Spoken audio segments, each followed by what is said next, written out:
में प्रथम जिज्ञासा लेकर आ रहे हैं doctor Sanjay Jain, Bundelkhand medical college. इसके बाद अगली जिज्ञासा के लिए तैयार रहें श्रीमती पूनम जैन, बड़ा बाजार। नमोस्तु महाराज श्री। महाराज श्री, मैं बहुत ही सौभाग्यवान हूँ कि बंडा में जब आपका प्रथम चतुर्मास 1986 में हुआ था, तब मैंने उस समय भी लाभ लिया था, और इस समय जब सागर में भी आपका पहला चातुर्मास हुआ तो मैं यहाँ बुंदेलखंड मेडिकल कॉलेज में पदस्थ हूँ।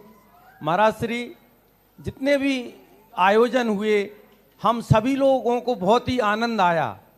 मैं मानसिक स्वास्थ्य विशेषज्ञ हूँ, NIMHANS national institute of mental health and science से डिप्लोमा किया है हेल्थ का। जो आनंद है और प्रसन्नता है वो बहुत बड़ी चीज़ होती है। तो हम सभी लोगों ने जो आनंद लिया है, तो एक तो महाराज श्री आपसे ये पूछना चाहता हूँ कि उस आनंद के लिए हम लोग अब ये क्या करें कि आप भी हम लोगों से प्रसन्न रहें। और दूसरा महाराज श्री हमारा प्रश्न है कि जब हमारे पास मानसिक मरीज आते हैं तो दवाई से ज़्यादा उसमें जो हम लोग परामर्श देते हैं उसका महत्व रहता है, जैसे काउंसलिंग कहते हैं, वो साइकोथेरेपी कहलाती है। और मैं आपके प्रवचन का और आपके 12 वर्षीय कोर्स में मैंने जो पढ़ा है उसका प्रयोग कर लोगों की मानसिक समस्याओं को कम कर देता हूँ।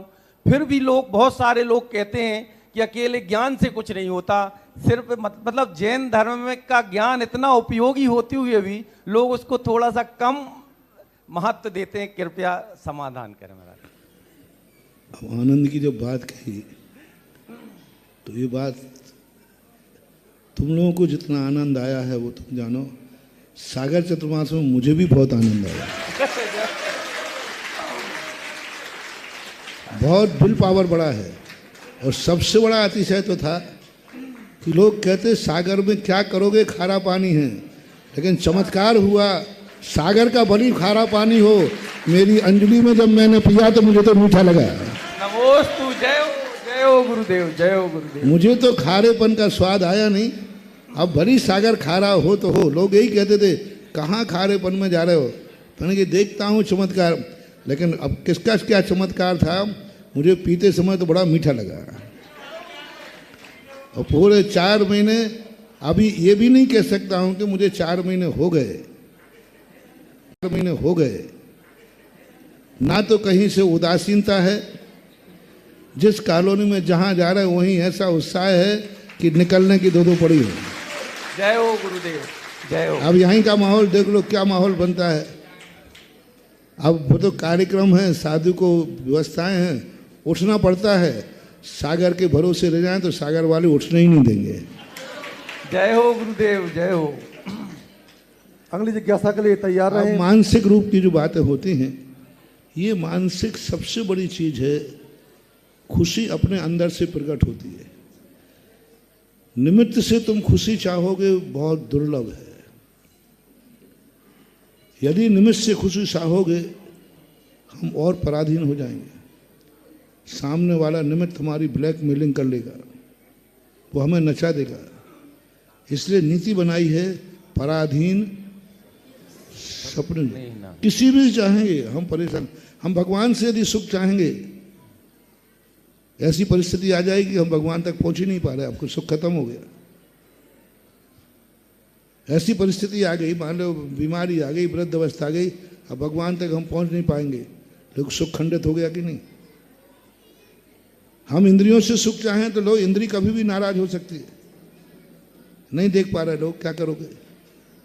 तो सबसे बड़ा सुख है वो कला व्यक्ति के अंदर आना चाहिए।